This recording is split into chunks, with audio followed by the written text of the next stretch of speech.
Време е за бизнис муабети заедно со Фактор МК. Добро дојдовте, јас сум Мишко Иванов. И овој пат ќе имаме интересен гостин, станува збор за еден скопски урбан лик, човек кој што невозможно ако сте во Скопје да не го сретнете. Се работи за Емил Угриновски или Емил Невромедика, попознат еве од подамна и по кафулето Мош, така што неговата приказна е поприлично интересна бизнис приказна. Ќе имате можност да уживате во следните нешто повеќе од 70 минути на Фактор МК. На самиот старт, преди официјално да стартуваме, секако поздрав и до нашите помагатели, до нашите спонзори, Форма Нова.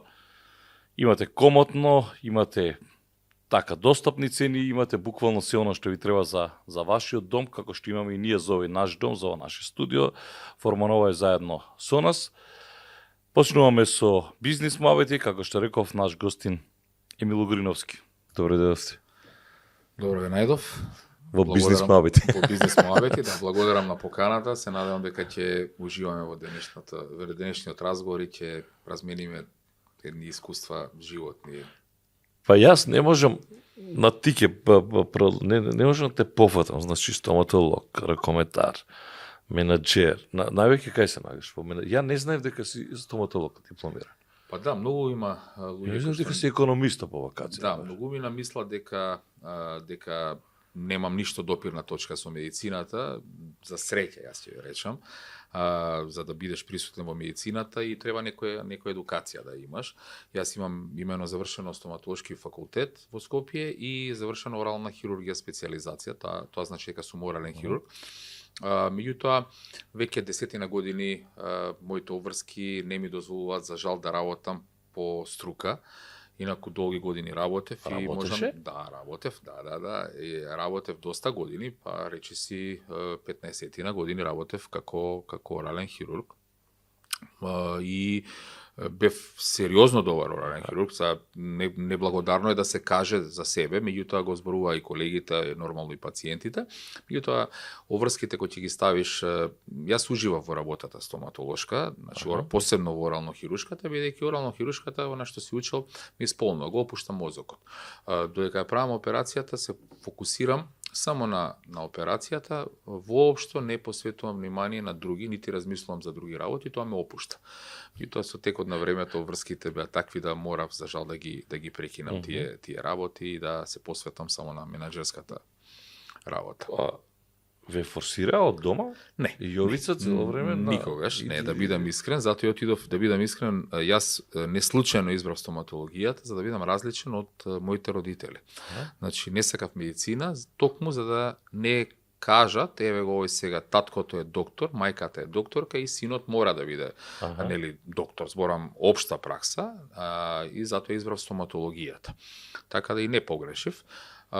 Немавме многу интересно да немавме дискусии дома, да зборуваме околу медицината, околу проблематиката од стручен аспект, бидејќи што знаев јас за неурохирургија или мајка ми физијатар, ама и тие не знаеа за оралната хирургија, така да ни беа фокусирани повеќе работите на животните теми, што е многу... Ама имаше нешто Јовица што не знае. Па добро, да, Јовица беше многу специфичен и многу интересен, да речи си сите работи ги знаеше и меѓутоа од стручен аспект јас зборувам. Да, апсолутно, дури често знаеш да се консултира, да ме праша за тие работи за околу оралната хирургија, за некои негови проблеми, за некои блиски и така натаму и тоа беше симпатично. Меѓутоа е лошо ако секојдневно ве работата ве оптеретува во приватниот живот кога сте секојдневно заедно. 92 година. Вие сте практично пионерите. Вие говорам Угриновци, бијата кога е во прашање приватното здравство, невромедика. И како велите, почнуваме во две соби. Прво, од каде идејата? Предпоставувам, едно е здравието, друго е бизнис моментот. Така секогаш кога го отвараш, кога тргнуваш нешто, тргнуваш и од бизнис логика. Ова е бизнис на иднината, да кажем. Сега не знам како размислували, вие 92 колку години сте? Па јас имав тогаш 20 години. Тоа е проект на моите родители. кој што едноставно, знаете, тогаш се распаѓаше стариот социјалистички систем и преминувавме во еден нов, непознат за нас, капиталистички систем, меѓутоа луѓето беа со манири од социјализмот. Имаше само јавно здравство, не постоеше приватно здравство. Луѓето не беа навикнати да платат. Значи, ние започнавме во ни една марка во тоа време, да. Бидејќи им беше све платено од државата. Меѓутоа, тој систем, кога нешто не се плаќа, кога не чини, прво се злоупотребува, второ не може да биде доволно квалитетен, бидејќи се што чини треба и да се плати. И се преминуваш од еден во друг систем, кој што е еден сериозен премин од еден на друг начин. Идејата беше да се направи нешто што е различно од тогашното јавно здравство, да се понуди визија, да се понуди квалитет, да се понуди внимание, што го нема пациентите во тој систем, и да пациентот сето тоа искочи задоволен, бидејќи ако просечниот преглед претходно му бил 5-10 минути, да му се посвети еден преглед да биде 30 минути. И значи, во едни субстандардни, скромни услови, ќе кажам, во еден двособен стан во центарот на градот со инвестиција од неколку илјади марки. Значи, едно, памтам, бугарско ЕКГ, еден спирометар, не знам, скромни лабораториски апарати и така натаму, меѓутоа со многу визија и многу љубов во работата. И посебен акцент ставам да му се посвети на секој пациент должно внимание. Луѓето патеа што нема внимание кога посетуваа лекар. Како на трака се осеќаа дека се како да мора да се заврши тој преглед. Така, и кога ќе стигнеш утре, заутре, што те боли, више ти си заборел, поминало што те боли. И визијата беше да се направи сето тоа. Значи, и моите родители можам да кажам дека успешно го Со колку стартува? Со скромни услови, значи во еден двособен стан, на почетокот имавме тројца вработени, понатамо се зголемуваше бројката, меѓутоа инвестицијата, ако не го земам станот, беше од, ајде ќе кажам, 10.000 марки. 92. Да. Денеска изгледа смешно, меѓутоа тогаш 92 година. Сериозни пари, меѓутоа во скромни апарати. Немаше на пазарот, апсолутно немаше на пазарот понуда на апарати. Едноставно немаше кој да ги купи, немаше приватни здравствени организации кому да ги продаат добавувачите. Немаше ни веледрогери, ни фирми што работат дистрибуција на апарати. И најголемиот проблем беше да се најдат соодветни апарати за да се инсталираат тие. Па понатаму проблемот беше законската регулатива, бидејќи требаше како да им објасните на адвокатите, па тие да објаснат во судот дека треба да се регистрира приватна здравствена тогаш организација беше, сега е установа. Значи, она ПЗО организација, нели? И татко ми се сеќавам водеше битка на надмудрување со адвокатите како тоа да се изведе. Меѓутоа сето тоа се изведе и се почнаа тие почетоци да постепено се движиме во нагорна линија, да се шириме, нели, да имаме нови локации во Скопје, поголеми простори. Јас можам да кажам дека почнав она што ме прави посебно горд.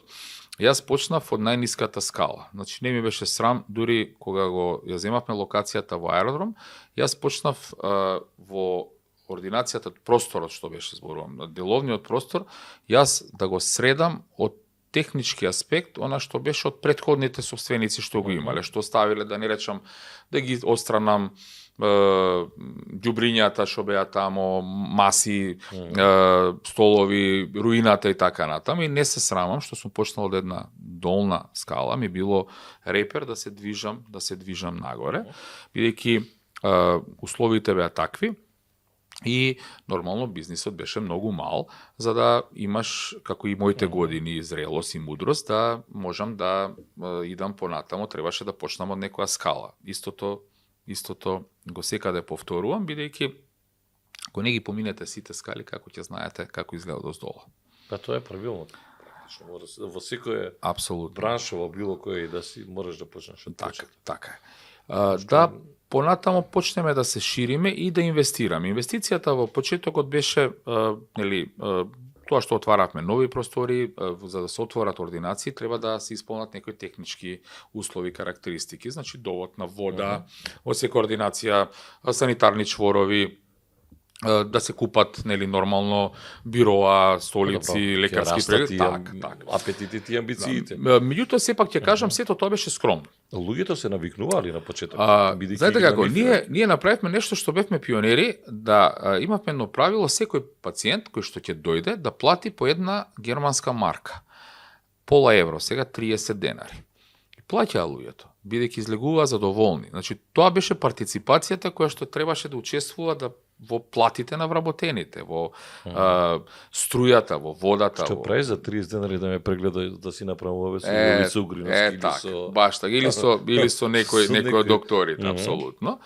И меѓутоа беше тоа многу симпатично и луѓето многу сето тоа го ценеа, бидејќи вниманието доаѓа на чист простор, на закажан термин, седи на чисти фотели. Европски се чувствува.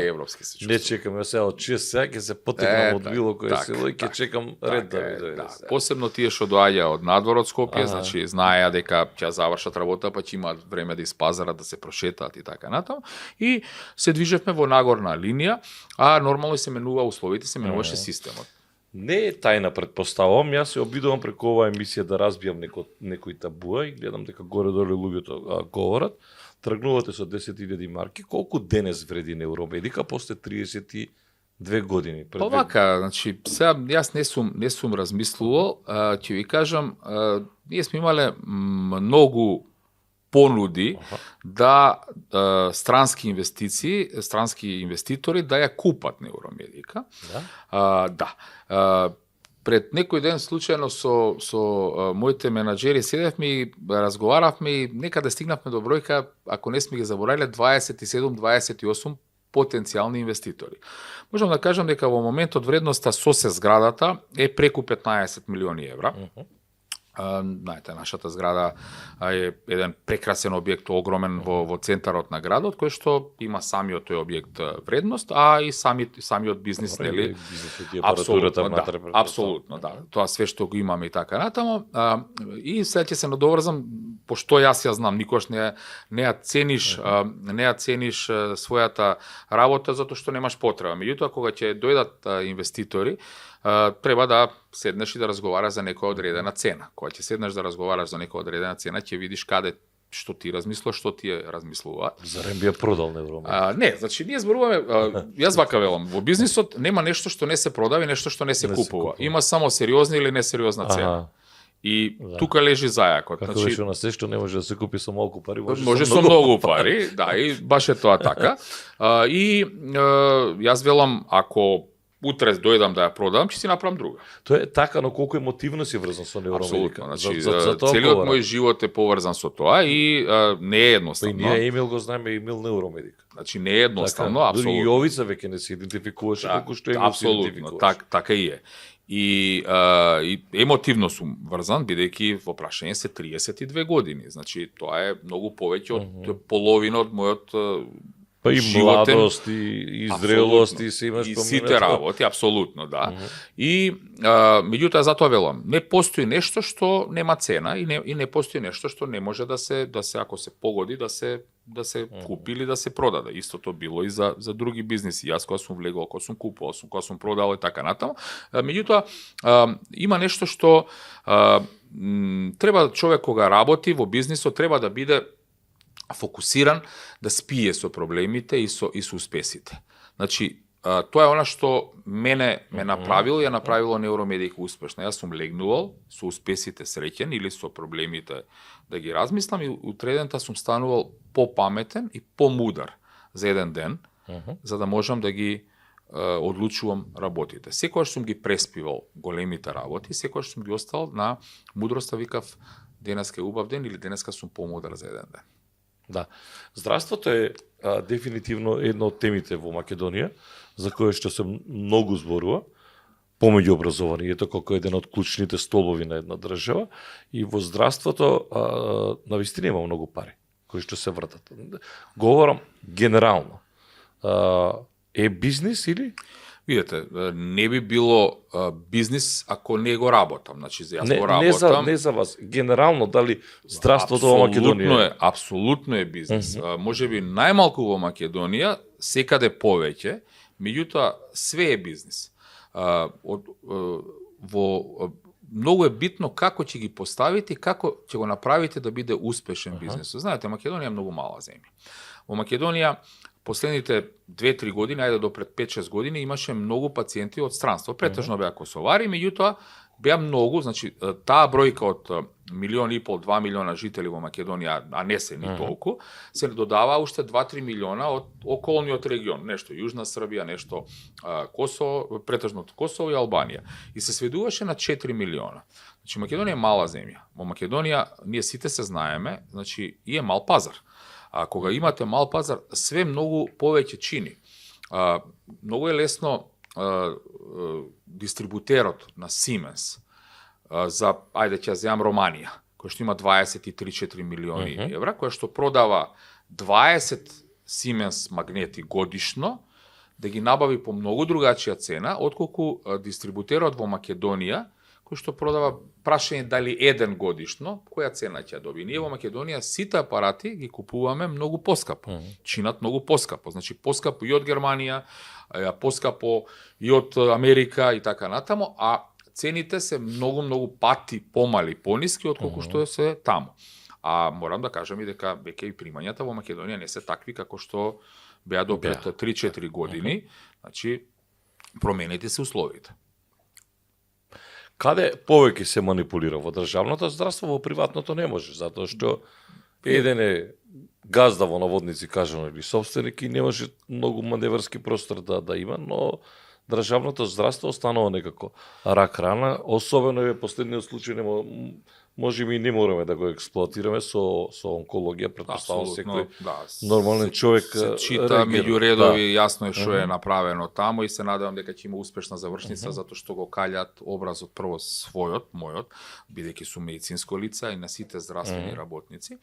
За жал во јавното здравство често пати има злоупотреби. Колку тоа влијае и кај вас во однос на довербата на граѓаните? Баш така. Тоа сака да го кажам. Многу влијае, бидејќи ги препознаваат сите здравствени работници. Не сите здравствени работници се искаљани, не сите здравствени работници се склони кон криминал, не сите здравствени работници сакаат да злоупотребат. Тоа се поединци кои што неказнивоста на системот ги оставил да бидат дури на раководни функции и да зависат животи од такви, ќе кажам, криминогени, за жал, колеги, кои што треба да си ја најдат, нели, својот пат да го најдат, каде што пред некој ден еден судија беше однесен, каде што се надевам дека ќе дојде еден обвинител. Така, еден обвинител и дека ќе дојдат многу судии, многу обвинители и многу лекари кои што се огрешиле. Во јавното здравство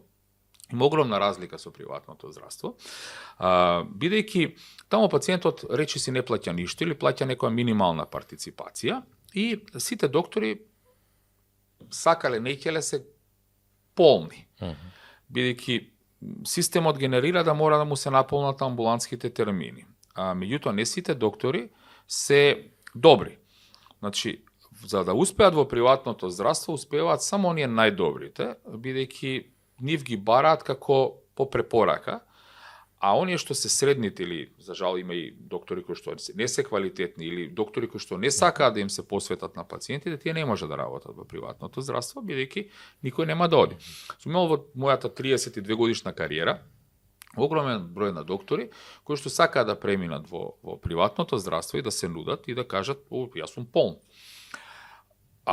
Имало такви кои што не ми го слушале мојот совет, па сакале да се пробаат, после 2-3 месеци вика никој не ми доаѓа, што е проблемот со болницата. Не, проблемот е со тебе што никој овдека не те бара, бидејќи ти си доктор кој што немаш пациенти. Значи ти си ти не си за во приватното здравство и добар дел од нив се враќале во јавното здравство, каде што ќе се генерира во системот. Во приватното здравство успеваат само добрите доктори и посветените према пациентите. Ако има хендикеп да не биде толку добар, тој може да го сето тоа убаво изведе, да може да им се посвети на пациентите, да повеќе нега, повеќе внимание, повеќе убав збор и така натаму, за сето тоа да го искомпензира. Емил, колку пари се вртат во бизнисот? Со здравство, значи се на купче, кафе, буџетот кој што се врти. Да ви кажам, стигнува милиарда евра? Не, значи со јавното здравство Со јавно се вкупно. Па вака, јас не го знам сега буџетот за оваа година на фондот за здравство, некаде буџетот на фондот за здравство е, значи, отприлика некој си 400 до 450 милиони евра, мислам, предходниот. Не го знам за оваа година. Значи, ако се додаде на тоа и на приватните болници кои што имаат уште 100 милиони евра, значи некаде мислам дека пола милиарда. Пола милиарда? Да. Може би малку повеќе, ако сум ја грешка во бројките во фондот. 100, 200. Да, така да тоа се отприлика средствата, тоа не се големи средства за една држава. Да кажеме, мислев дека милиарди. Не, помалку е од милиарда. Не знам колку е буџетот за оваа година на фондот за здравство. Јас ви го кажав предходниот буџет, значи тоа не се некои големи. Тука се влезени и сите лекови што фондот ги плаќа. Така не се влезени во оваа сума што ви ја кажувам, не се влезени инкамите на апотеките. Ако се додадат тие, уште предпоставам дека се според моите некои информации што имам околу 200-250 милиони евра, значи се сведуваме повторно на под милиард. Уште не сме милиард. Да. Еве 800. Со се лековите. 800 да стигнеме со се лековите. Тоа е... Па, ако јас не се лажам, некаде 15 на 20% целиот буџет на државата. Ама тоа е малку. Така? Според мене доста малку. Сега, колку тежи Емил Угриновски? Не сум размислувал јас тоа и не се замарам со тоа, значи, знаете, види го дојде со пршето. Нема врска тоа, видите, значи човек треба да ужива во својот живот. Парите се нужно зло. Парите на сите ни требаат, меѓутоа не треба човек да биде роб на парите и треба да знае да си го живее животот. Познавам стотици пријатели кои што имаат многу средства, многу пари, меѓутоа не се сеќам кога последен пат заминал на одмор. Не се сеќам кога отишол да ужива, да се опушти во некоја кафана, да направи малце поголема сметка од 50-100 евра. Не се сеќам кога да направи прослава, да си прослави за своето дете, нели, роден ден, не знам, матура или својот роден ден и така натаму. Така да има луѓе кои што не знаат да уживаат. Парите се нужно зло. Тие го прават и го расипуваат човекот, за жал. Меѓутоа, морам да кажам дека човек треба да ужива во својот живот и во својот она што го заработува за себе. Јас така сум ги навикнал и моите деца и така сум јас навикнат. Иако потекнувам од едно навистина добро ситуирано семејство. Да, што си можел да имаш што ќе посакаш. Сум можел што си. Јас од 15 години не сум земал ниту еден денар од моите родители. Па што правиш? Заработував. Како? На разни начини. Не се срамам кога ќе кажам дека сум почнал и да продавам и да собирам стара хартија од комшиите со другарите во мало, да продавам стали аришта на бувљак, значи да работам како келнер во кафичи и да менаџирам, тоа ми беше почетокот на моето веќе менаџерско работење, да менаџирам локали како менаџер. 3 години го работев тоа со најпознатите скопски локали, значи и то успешно го работев и не се срамам што првата кола Opel Corsa во 94 година кога си ја купив беше од моите заработени пари како менаџер на локали. И ја Opel Corsa, првата кола. На 22 години ја купив својата кола и кога отидов на Јовица дома, кога му реков ми треба една помош од тебе, ми рече која. Па да дојдеш со мене, викам, сакам да купам кола, ама не се разбирам од премава да ми помогне. Штош немаше интернет да видиме што има опрема, како има на лице место. Јас од кај знам дали серво има, нема серво, како се прави, што се прави.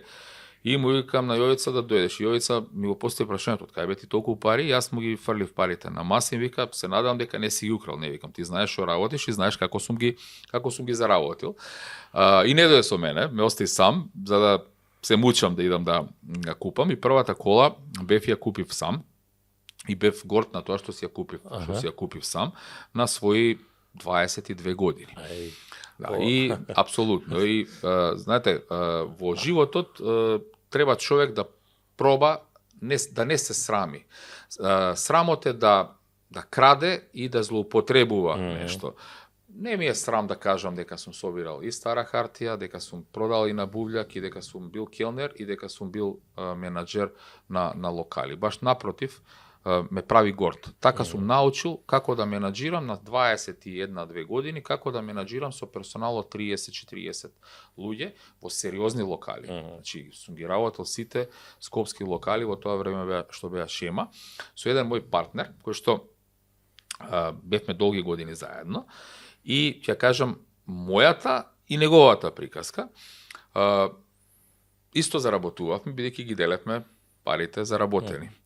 Јас која купив колата, се фати за глава и ми вика, добро, како успеа да ги трне сите овие пари?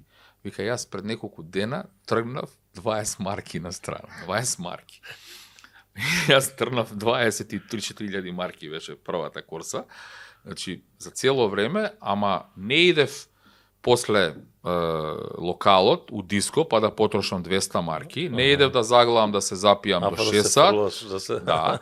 Јас ги идев, шетав, меѓутоа ако требаше да потрошам, нели, ако сум заработил 100, трошев 20, 80 ги тргав за колата. Тоа е она животна мудрост кој што човек валјда си требало да почести се. Зато тие со тие 20 марки во тоа време, и да идеш да испиеш 2-3 пијачки, сендвич пред дома да ја испратиш вако и да имаш и за бензин да однесеш до дома, така да имаше доволно пари и останува и ме прави посебно горд тоа.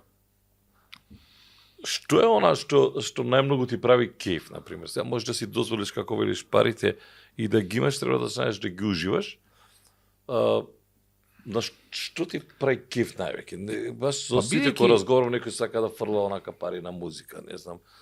Имир Салмани вели, ја имам една љубител сум на автомобили и сакам да уживам во автомобил, да си дозволам, меѓутоа да не, како беше, да не провоцирам луѓе, да не ги нервирам. Знам да си се провозам еднаш во недела. Што е она што... Јас сум голем хедонист, значи сакам да уживам во животот. Од сите работи ќе кажам помалце. На што не штедиш пари? Не штедам никогаш на храна. Значи никогаш на храна, сум голем гурман. Можам да седнам во ресторан и да го нарачам најскапото јадење.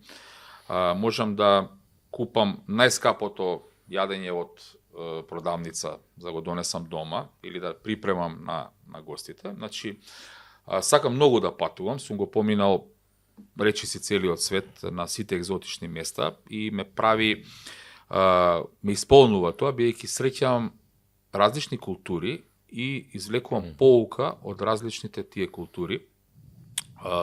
И едноставно сакам да се дружам со пријатели, значи не штедам средства на частење на сите тие работи, а бога ми исто сакам и да возам убави луксузни автомобили, кога можам да си го дозволам тоа, не ми е проблем. Колку чини Поршето со кој што дојде? Па ова Порше сега некаде чини отприлика 90.000 евра. Ако не се качени умеѓу време цените како што растат сите овие, меѓутоа не е грев човек да си дозволи ако може да си го направи тоа, значи затоа што еден е животот, човек треба да ужива во животот. Ако може да си го дозволи, значи да биде сведен на да може да си го дозволи, али е многу битно скала по скала. Јас затоа го кажав примерот. Прво, почнувајќи од возењето, возев еден 101, ми го даде татко ми, негов беше, јас да го возам. Па после тоа, пошто 101 го осозрав како се вози, имавме едно BMW 5 и ми го даде тоа да го возам, не беше мое. Па си ја купив Корсата, си ја возев Корсата. Па кога купив Корсата, после 2-3 години собрав пари, си купив Вектора и така натаму, за да можам да стигнам сега на лошо е кога од допинци ќе влезеш во кондури, она што го говори. Јас затоа велам скалило по скала. Така, апсолутно. И тоа го како да го натераме македонецот или македонските бизнисмени да не се срамуваат, а да мораме да го менуваме менталитетот на луѓето, да сватат дека ако некој има пари, например, ние сите велат дека нема милиардери во Македонија, иако може би има во Србија, меѓутоа во Србија не може би мислам дека има. Да, јас мислам. Но да знаете, некако има некој грч кај луѓе во смисла на тоа да ако кажам како ќе реагираат луѓе во бидејќи кај нас ако кажеш нешто одма ги украл, знаеш на заработени пари не можеш За жал, не јавно туку не можеш да се израдуваш, ти може За жал, како вас, како тебе, извини Мишко, размислуваат многу луѓе во Македонија и тоа е она стереотипноста на нашиот систем и кој што треба да искочиме од тоа. Значи, во Германија бев гостин пред неколку години на една фабрика, сериозна фабрика, која што произведува стоматолошки апарати и потрошен материјал.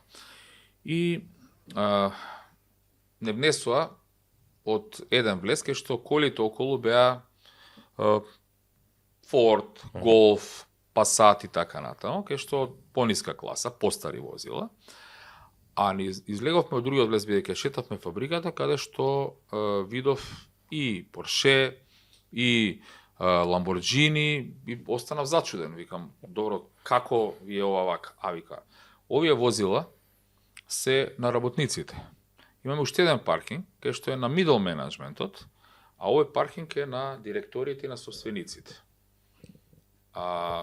И викам, зашто ги, викам, тоа е толку битно и зашто толку, викам, ги вада. Па вика, ако овој работникот, кој што има 2000 евра плата, дојде со Порше, ние прво што ќе направиме, ќе провериме од кај му се парите.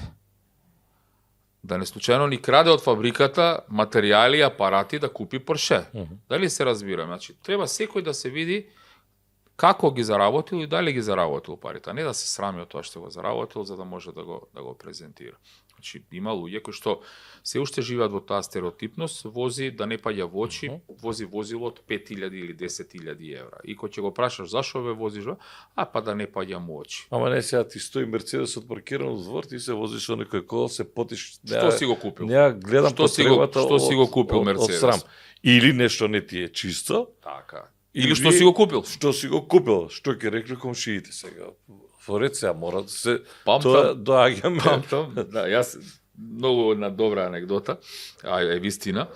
Кога живее во Капиште, кога ја купив Корсата и комшијата под мене ја гледа и ме среќа, вика комши, вика, си купил нова кола? Да, бе, комши.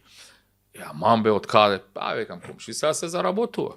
Викаме, ти што не купиш? Па вика, од каде бе, комши? После 15 дена гледам 300 седмица беше овако, викам, комши, бе, и ти си купил? Бе, комши, знаеш како е. Значи, он сега коментира на моето како сум купил, за он, кога ќе го прашаш ти како си купил, да го прикрива. Тоа не ми се допаѓа. Или за да купи и он, за да не види. Тоа не ми се допаѓа. Ти пречи ли во Македонија има еден момент, јас сум го приметил на она намерење кој е поголем, кој е, знаете, особено кај делот од големите.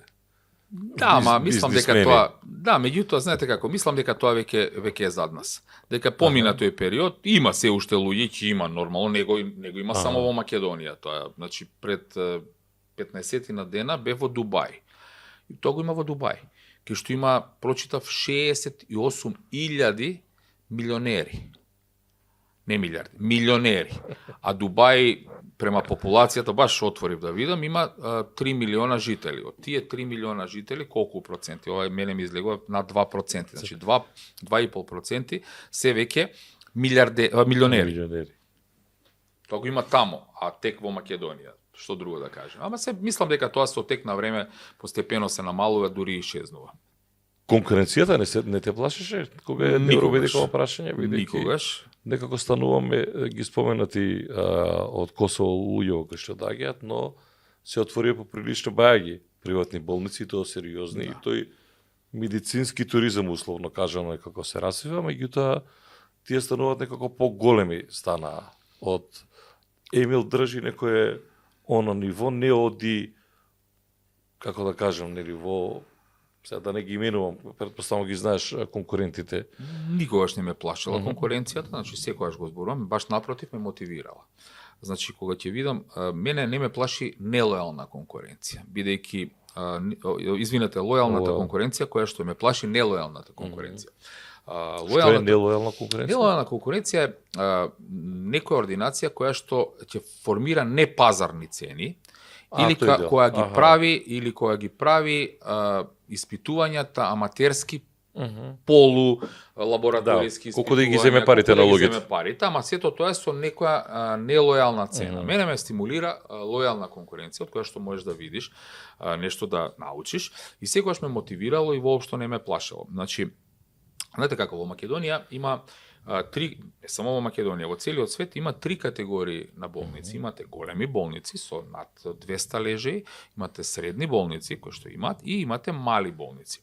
Разликата е, значи, не може мала болница во ниту една светска рамка, во било која држава, да се мери поинкамот со голема болница, бидејќи ни капацитетот не е. Меѓутоа, тоа се става компаративно. Ако имате вие 20 лежеи, ако има тој 200 лежеи, со 10% негови. Ако тој прави, пример, 5 милиона евра, значи 10% би биле 500.000 евра. Кај сте вие на тие 500.000 евра? Значи не во смисол што како. Колку може една болница да има магнетни резонанции, мала и голема? Една или две, не може да има 7. Све што е над тоа. Колку се злоупотребуваат цените? Сега ги слушате сите оние обвинувања, особено и на приватните, дека нели на државна не можеш да стигнеш, не дај Боже да треба да снимаш компјутер или магнети, треба не знам колку време да чекаш, може би месеци и пола година и година, и ќе отиди си вамо, ќе ти земат парите и се луѓето нели кои ќе најдат дојдат до мака и оние кои што немаат ќе се задолжат за да отидат. Кажеме на тајна, фондот за здравство ги нема референтните цени коригирано меѓу 2007 и 2011 година. Значи, меѓу 17 и 13 години. Дали знаете, случајно, дали знаеш, извини Мишко, колку чини референтната цена на еден специјалистички преглед по фондот? Колку плаќа фондот? Појма не. Просек околу 300 денари. Мене берберот ми зима по пациент? По пациент по преглед. Сега. Значи, денес еден добар доктор може да прегледа меѓу 10 и 12 пациента. Све што е над губи на квалитет, све што е под е непрофитабилен. По 300 денара, 3.000, 3.500 денари ќе заработи. Колку, зборам по референтната цена на фондот, толку го плаќа фондот. Со тие пари како ќе плати, ќе земе плата, како ќе плати придонеси, како ќе плати сестра, како ќе плати кирија, како ќе плати сметководство, дано и така да. Значи, основниот проблем во нашето здравство почнува во нереферентноста, нестручноста на фондот. Таму е застанато времето. Се надевам дека ќе дојде и отворена политика во која што фондот ќе застане, државата ќе застане за фондот и ќе му дозволи да ги креира пазарните цени. Зашто ова го кажувам како увертира на она што ќе го кажам сега. Фондот, тоа се референтни цени кои што фондот ги диктира визави тоа партиципациите во јавното здравство. Самите знаете дека од 2007 година до сега во пати колку се покачени платите во здравството и колку пати се покачени, ќе земам цената на горивото, цената на струјата и така натаму. И за да биде една институција доходовна, треба да формира една пазарна цена. Докторите, самите знаете, во системот се релативно за наши услови солидно платени, посебно во приватното здравство, за да може да го имате квалитетот, да има квалитетната услуга. Значи, една цена на чинење треба да биде пазарна, да го рефлектира она кое што е на ниво на услугата. Кога ќе се сменат, се надевам релативно брзо, ќе се сменат референтните цени на фондот, ќе сватите колку сум во право и колку сум имал визија. Ова го зборувам, па верувате, повеќе од 10 години, со речиси сите гарнитури на фондот што дошле, не сум нашол на разбирање и со министрите, бидејќи тие штитат владината политика. Нема пари. Па не може, ако нема пари државата, да нема пари за здравството. Значи, не иде ефтино, а квалитетно здравство. Да, ја обично прашувам, кај се парите? Така, многу го прашам. Ја ги прашувам, а кај ги даваме парите? можеме да ги даваме за тендери за апарати пута 3 отколку што јас ги набавувам за да некој ги земе во джеб, а не можеме да платиме за услугите на здравствените работници што ги дават. И ова е во сите референтните цени се во сите институции и приватни и јавни што работат со фондот. Како тој ќе биде доходовен, како ќе биде мотивиран, како ќе биде стимулиран и како ќе инвестира во нова опрема и во знаење. Па после немојте да се чудите зашто докторите по 15 години приватните ординации не успеале да отидат на ниеден курс, на ниеден семинар, на ниеден саем. Со кој пари да отиде? Мит ли е муабетот дека на приватните болници или клиники, како сакате, им одговара вакво државно здравство разрушено, разнебитено, каде што ќе видите она што се случува конкретно со професорот Нико Беќаровски, например. Знаете, баш срамота тоа што се случува на токсикологија, но ќе го говориме тоа. Дали вас ви одговара вакво јавно здравство, водејќи се од тоа како размислува обичен граѓанин, па нормално дека ќе ги соберат сите доктори, затоа што ќе треба да одиме кај нив, кај Емил за да платам ја за да отидам на доктор. Аз џаве сум плаќал придонеси, пензиско, здравствено, си ги слушате, претпоставам овие муавети. Значи, апсолутно дека не ни одговара, јас одговорно го тврдам, значи нити на мене, нити на секој паметен, приватен здравствен собственик на болница или на поголема ординација, бидејќи сето тоа не влече надоле. Значи, немојте да мислите ако пациентот нема добра услуга тамо, дека тој пациент ќе дојде кај нас. Не, тие што не се навикнати или што немаат средства или што мислат дека немаат средства, тој нема да дојде во приватното здравство. Ќе чека таму. Ќе се обиде, ќе се бара ако дојде нож под, како се вели до коска, ќе бара кредит, ќе се позајмува. Има тамо дел од тие кои што прегледот ги чини поскапо. Ја не говорам за вас, но имате вие други кои што се од вашата конкуренција, кои што можеби злоупотребуваат затоа што секогаш има така. Ние имаме луѓе кои што работат по тие. Ќе ви кажам еден пример. Кој еден преглед пациентот треба да партиципира 200, 100, 200, 300 денари тамо, па треба да дојде од Охрид, да потроши гориво од Охрид, да влече некој од фамилијата, да го вози, да го чека и така дале, да изгуби од работа еден неплатен ден, 2 дена, па не го нашол докторот, се вратил уште еднашка и некој му средил да отиде кај тој доктор, тој што му средил, посредникот треба да го части со кило кафе или со едно виски, па уште да си ја земе оврската дека му е должник, не ли чини повеќе отколку 3000 денари да плати во приватното здравство преглед. Еве формулата. Ништо понатамо не кажу. Меѓутоа има луѓе кои што и 3 вискија ќе донесат, ќе го чинат 3 пати повеќе, нема да дојде во приватното здравство, од некој стереотип. За секој има работа. Јас во законот здравството не е поделено, во уставот не е поделено. Значи имате и друга приказна, друга страна на медалјата. Па не одам тамо, боле ќе си подобро ќе си дадам овде пари, барем ќе ме истретираат. Убави услови, ако треба да легнам во болница ќе ме тинтраат, ќе ги малтретирам, карикирам сега за сите пари на звонче на телевизор. Основниот проблем во нашиот систем е што сите министри до сега го делеа здравството. Здравството по устав е едно. Тие го делат на јавно, сега јавно, поромешен или државно, и приватно. Не постои такво. Има едно здравство. Имаме една цел. Нашата цел е да даваме услуги на пациентите. Тоа е првиот тоа. Па го фаворизира јавното здравство, го минимализира приватното здравство. Па иде на емисии, кажува, јас јавното здравство вака ќе направам, чекај, луѓе, 30% здравствените работници се приватни. Целото примарно здравство е приватно сега. Тогаш, Емил, бидејќи ќе влеземе во друг мове, сака малку и за невромедика. Тогаш и битката на политичарите за тоа министерство е затоа што таму има многу пари, за кои што ние слушавме, тргнувајќи не само од онкологија, и претходно ние сме слушале еден мал милион случаи. Тогаш зошто е борбата за министер за здравство?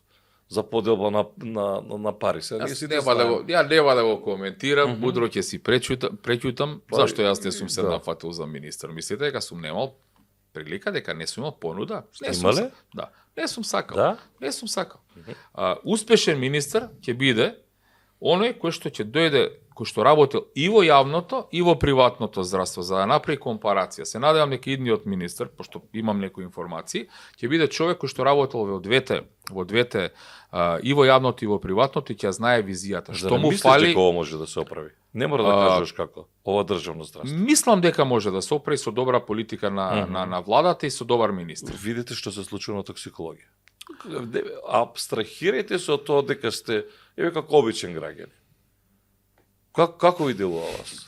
Заврши времето на Тито, пасите, ама ние сега се доведовме во ситуација луѓе кои што доаѓаат на позиции кои што немаат врска, така како јас сега да дојдам и да ви кажам на вас за неуромедика. И уште министерот да те штити. Затоа што го имаш. Знаете како? Кога ќе дојдат залутани луѓе на залутани позиции, се дешава тоа што се дешава. Дајте ми малку неуромедика, ова претпоставувам монографија. Ова е монографијата 30 години за неуромедика. Да, сега сме 30 години, ти напишав една посвета пред емисијата, не случајно, значи оваа книга ја подарувам. Како да знаев, у жолто се облековни ти кажа да се. Да знаев и јас ќе се облечев, ама добро што така, да. Така да, ова е пред 2 години, не цели 2 години, кога ние славевме 30 години, направивме ова. 30, сега сме 32 години, како лета време. Така е, да. И лета времето, значи, како вчера да било, многу труд, многу успеси. Задоволен си кога ќе се вратиш назад? Каде? Презадоволен сум. Да? Да. Каде сум бил, што сум почнал, со кои почетоци, низ кој трнлив пат сме поминале. Одмо на драгиот Штипјанец налета. Ете, лесна му земја. Да, лесна му земја. Господин човек и еден од најдобрите, да ќе речам, не европски, не македонски, него европски светски доктори. Многу ми фали, доктор Чепреганов, професорот Чепреганов, да. Трчаковски. Така да тука има интересни слики, интересни статии што све ние сме поминале за овие 30 години во незе 30, сега веќе 32 и се надевам дека уште толку најмалца. Што прават пластична хирургија? Ова е многу интересно сега. Ова е мода сега. Ова е мода, ова е тренд, све. Гради. Све има. И мажи има? Има. И што прават? се повеќе. Па свашта. Мажите обично ги сакаат липосукциите, сакаат почните капаци да им се намалат, нели, некои делови да се... да идат и на полови органи. Па има и таков интерес, да, има и промена на пол, така да апсолутно има и такви случаеви. Имаме ние еден странски тим од Австрија кој што работи, кој што и тоа е спремен да го прави. На промена на пол или на промена на пол, да. Да.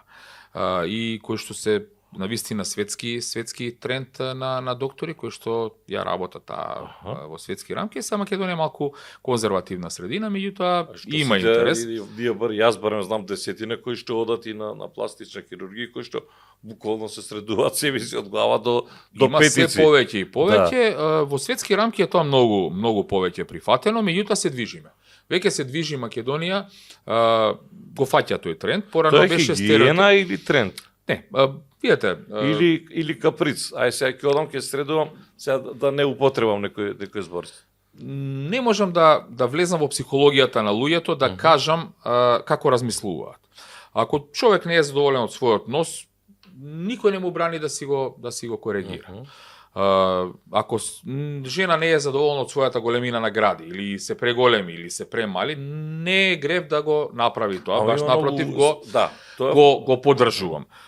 Да не спорувам за филерите кои што се тренд. Јас почнав во Македонија, јас ги почнав да ги работам. Че ги филери беа ова на ушти што се става и на самото лице. Ама се треба малку и да личи. Сега почна некој што вика како салама и така. Не, значи јас го почнав тоа прво во Македонија, уште пред повеќе од отприлика мислам дека има 11 или 12 години и успешно го работев тоа. Меѓутоа тоа што зборевме дека имам милион сертификати земено и така натаму и сум влегол во психологијата на пациентите и дури уживав кога ќе ги направев среќни. Меѓутоа јас секогаш им го кажував она што јас го мислам. Не сакав да дојде со устата, апсолутно, да. Да? Ама тука само не, јас на мене не, на мене не, никогаш. Јас правев над ние пациенти, јас на мене не сум ставил ниту една ништо. Така да и тоа сум среќен, значи природата си е. А пациентите кога им ги правев, филерите кога ги работев, покушавав да му влезам во психологијата што сака да да се направи. Што сака, како да ја замислува устата, да му укажам што ќе добие и да му кажам што е подобро ако не се слагам со тоа. И секогаш сум гледал да искочат пациентите задоволни од тоа што го сакаат, при тоа да не му го ремети естетскиот, како ние што се во Србија има нели инфлуенсерки кои што како патки им се устите, па не може сокче цевка да стае уста, пошто и паѓа, устата има размак 2 сантима, како ќе стае цевката. Значи, треба човек да биде реален. И треба и да знае да го работи тоа. Има барем во Србија сме гледали тука кај што изменети и сафаците, ама тоа е кај жените, они немаат гајле. Мажите се кријат кога одат на пластична хирургија? Па веќе не. Веќе не. Јас кога работев со филери имав и мажи. И бара корекции, и бара и корекции. Знаете како? Не, разбирам за текнување овде. Става и усти затоа што имаше несразмерност меѓу горната и долната устна. Значи кога му е несразмерно, сака човекот да си го направи она што е природно, што не му го дала природата. А ретки беа тие кои што сака да ставаат од, да речам, без од она што е нешто што така си го замислил и така натаму, меѓутоа ова што го зборувам со колегите сега пластичарите, веќе они што викат, и што тоа ти сега идам и сакам полов орган да сакам полов орган, сакам да бидам да изгледам повеќе на женско, сакам, има и такви кои што примаат хормони, кои што сакаат да бидат да личат на женско. Облакаат преку ден се мажи, навечер облакаат штикли, јас познам и такви во градот. И добро, што е психологијата, бидејќи разговарате? Има некои кои што да се средуваат. Не, бидејќи рековте влегувате во психологија, претпоставам, кај тие луѓе има и разговор со психолози, така. За све има, меѓутоа, знаете како, во целата работа треба да видиме малце да ја зачуваме на дискреција. Ја земав што е најинтересно, ги интересира луѓето што. Сега вие правите ова во невромедика? Правиме пластична хирургија, да. И то доста имаме пациенти со кои што. И колку пари е, например? Па различни се сега, зависно што, значи едни гради кои ќе се отргнат градите, зборам силиконите, чинат околу 2000 евра и така натаму, другите работи се поевтини, значи секогаш може гради да набавите и од друг поевтин производител, значи имате поскапи производители и така натаму. Ова е помодарство кое што се повеќе и повеќе зема замав, нели дури имат земји кои што го работат како здравствен туризам. Земете Турција, кој што мислите како нив се тие огромни стотици илјади годишни пациенти, дека се турци, не. 10-15%. Само колку знам од Србија колку одат и баш од Македонија порано од Македонија, Турција и од Македонија, Србија можеби се намали бројката бидејќи се дигна квалитетот, има доста пластичари во регионот. Меѓутоа од Англија, од Германија, кај што е многу поевтино, одат стотици илјади. Да, одат во Турција, знам и на кратење на желудник. Имав прилика пред известно време на аеродром да се погоди 30-40 со врзани глави што правеле трансплантација на конуса. И ми беше смешно, викам, овие сите кои да искочиле од под еден калап и така, дали добро, тоа е нормално. Кој е најдоходовна од гранките кои што ги имате во невромедика? Секоја гранка си има своја приказка. Нормално каде што највеќе инвестирате и најголемите се цените и најголема е доходовноста. Зборам, значи, во една диагностика, за да имате сериозна диагностика, вие испод инвестиција испод 2,5-3 милиони евра не може да биде. Значи, затоа и чини магнетната резонанца, снимањето чини 250 евра, бидејќи апаратот чини милион и пол евра, зависно која конфигурација ќе ја земете, и нормално дека тоа ќе биде и најдоходовно ако не може секој да инвестира да купи таква апаратура. Или хирургијата. Има ли хуман момент, например, затоа што поминавте и короната, тамо многу мина ќе кажат од обичните луѓе се наполнивте пари. Не вие говорам за генерално со институциите, PCR тест, ваков тест. Ние не го работиме PCR-от, можам да кажам, токму од тој хуман аспект. Хуман аспект, например, чини тој апарат за магнетна резонанца, меѓутоа некој нема пари, му е потребно и... Знаете ли колку јас сум пуштил да не платат? Значи, колку ние спонзорски, па верувате дека во еден месец ние имаме пола-пола. Значи го има тој момент, така? Апсолутно. Значи имаме ние спортски колективи, спортски екипи. Еве ќе кажам, комплетниот сите монаси и монахињи се под наша капа на Бигорскиот манастир и на Рајчица. Ги видов на слика. Значи сега пред да дојдам тука, се поздравив со нив, седев со нив кај што доаѓаат, значи хуманоста, Мгм. јас велам, ги отвара сите парти. Гледа Господ. Ето, јасно.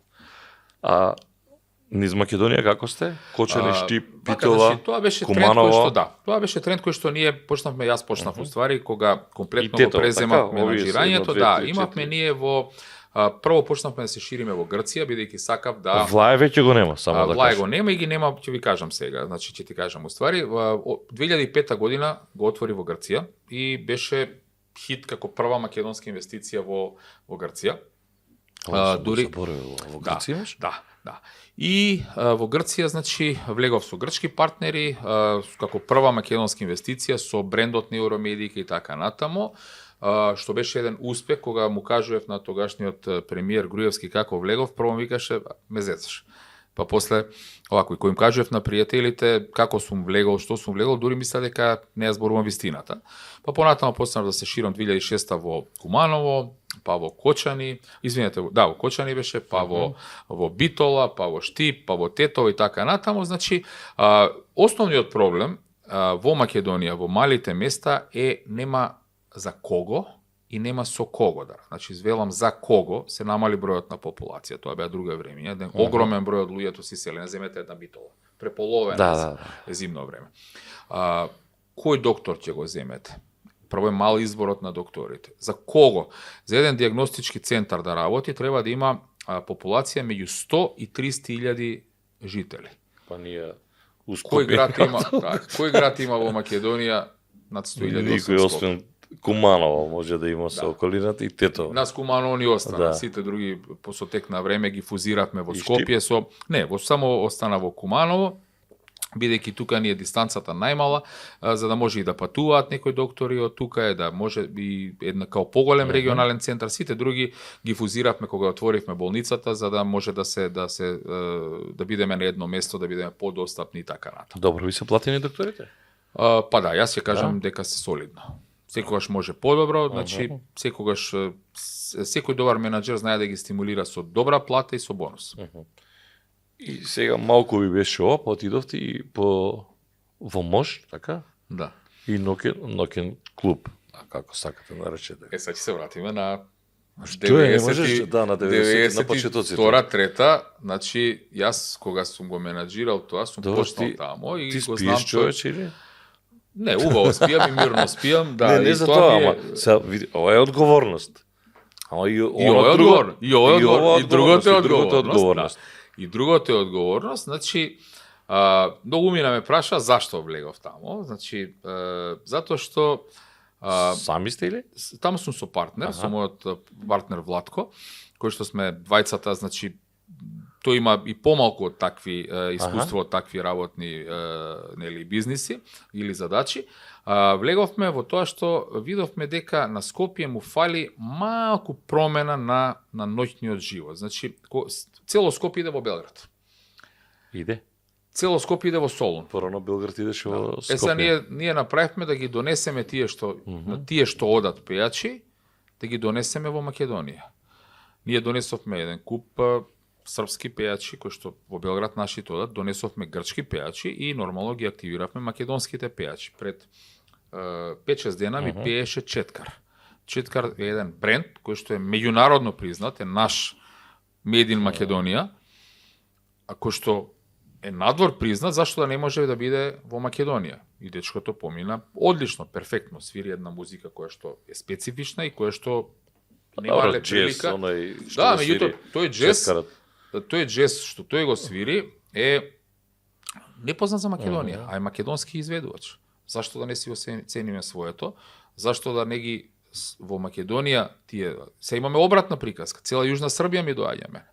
Веќе значи пообратен редослед. Ние имаме секој викенд 3-4 момачки од Ниш, од Лесковац, од Врање. Па добро, да. Цела Хрватска ни доаѓа.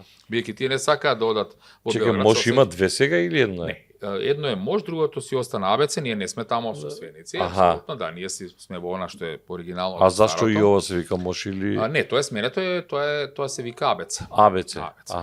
Да. Ние сме само Мош. Значи, ние имаме еден тренд. Тоа е ова позади Кузман, така? За тоа зборувам. Позади студентскиот дом Кузман, да.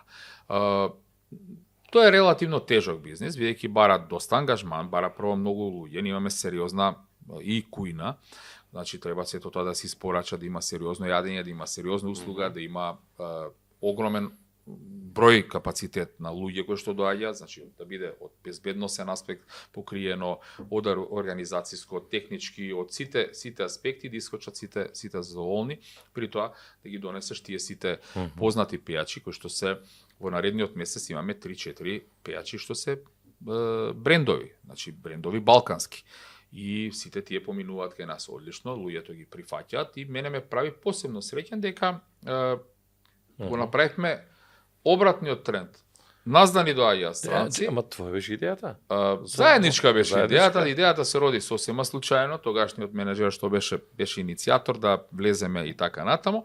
Значи беше тие го продава, ние го отстапува, ние го земавме и ја направивме успешна приказката да биде тоа што е. Од кај наоѓаш сила, човече?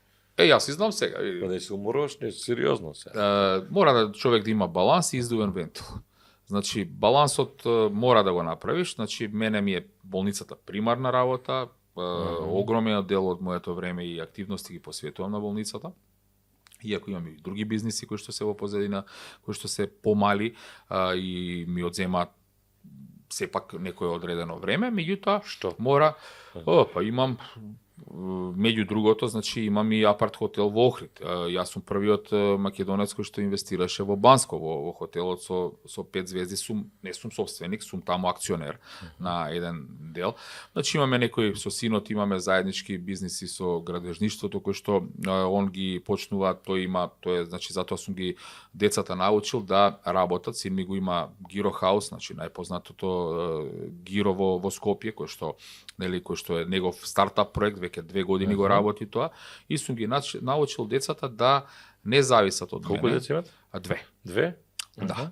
Колку години? Синот е 23 години, ќерката сега матурираше, значи 18 години, не за ја насочувам матура. Да, фала, баш пред некој ден правевме матура.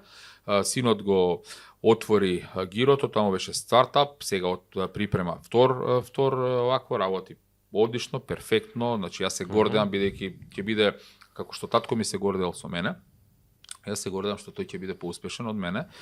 Се надам ќерката дека ќе биде уште поуспешна, Она што ќе оди? Да. Економија? Не, она ќе оди бизнис исто како синот да не сакаат медицина, ја не сакам да ги форсирам и тоа е многу добро. Она ќе оди исто бизнис да студира бизнис економија, па ќе видиме понатаму, меѓутоа незината визија е таква и незинот карактер да ќе биде одлично успешна, бидејќи ги користи сите тие критериуми за да биде успешна.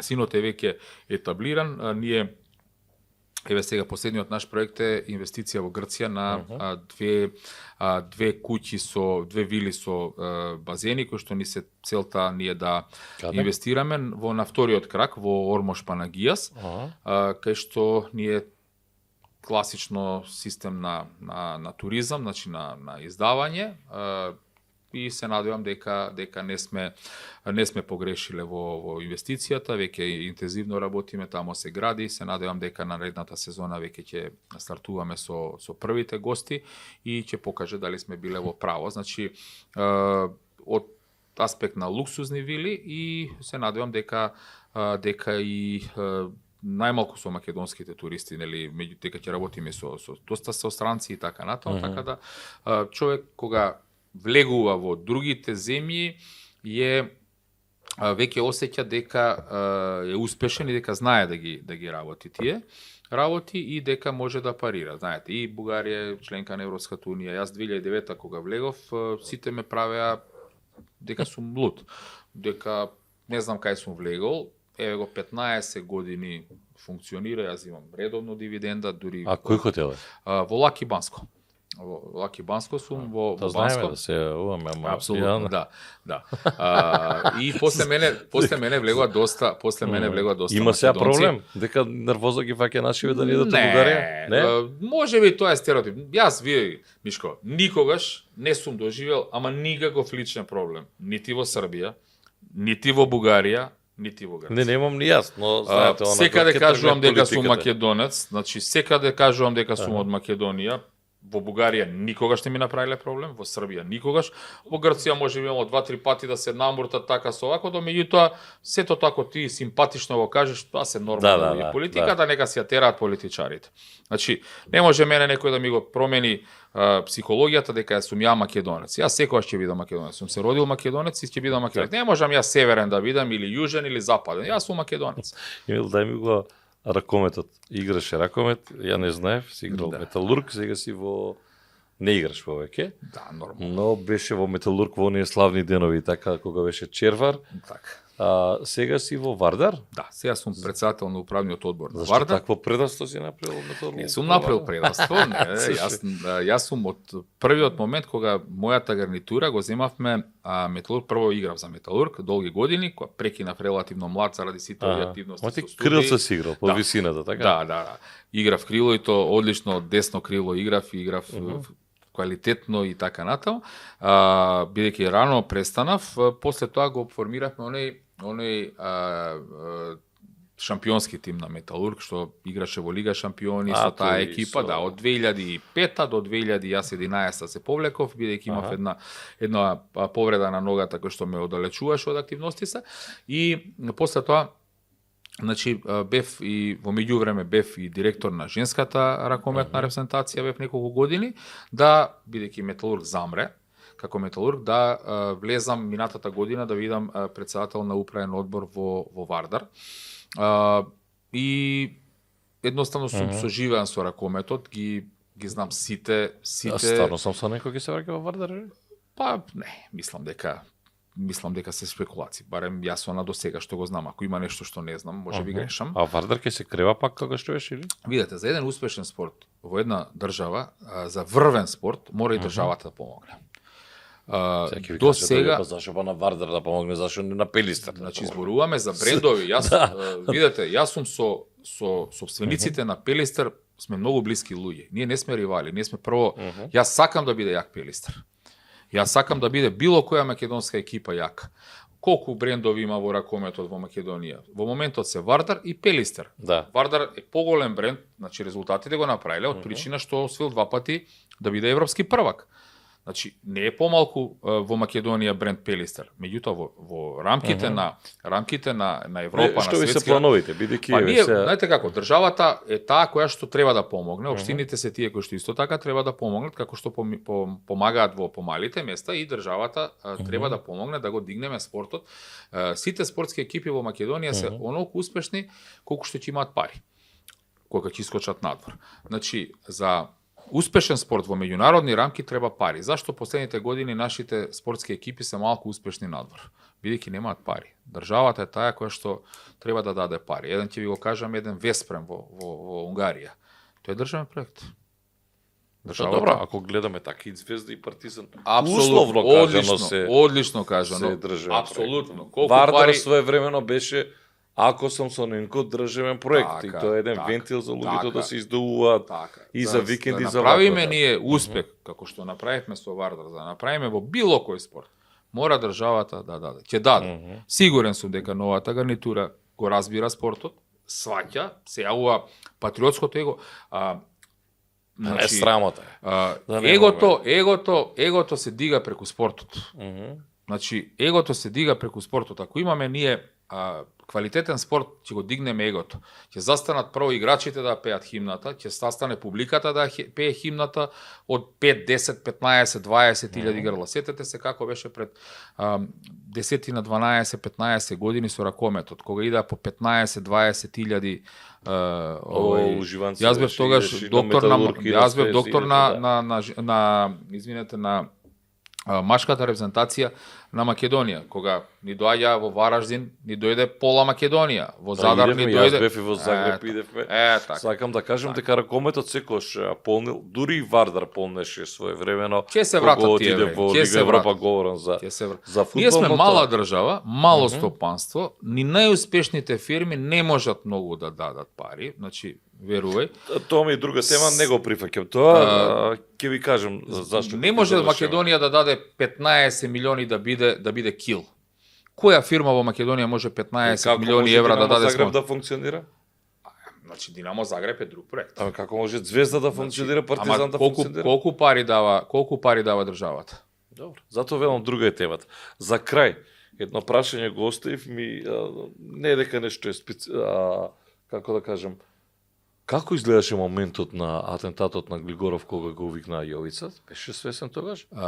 Беше свесен, мислам, се сеќаваш на тие моменти? Јас се сеќавам ко вчера да било. Се сеќавам од причина што тоа беше многу одамна и бев многу млад кога 95-та, го така, извадија 95-та. И кога прво јас не бев, тој беше на работа и не ни знаев дека работи на операција, дека тоа трае и така натаму.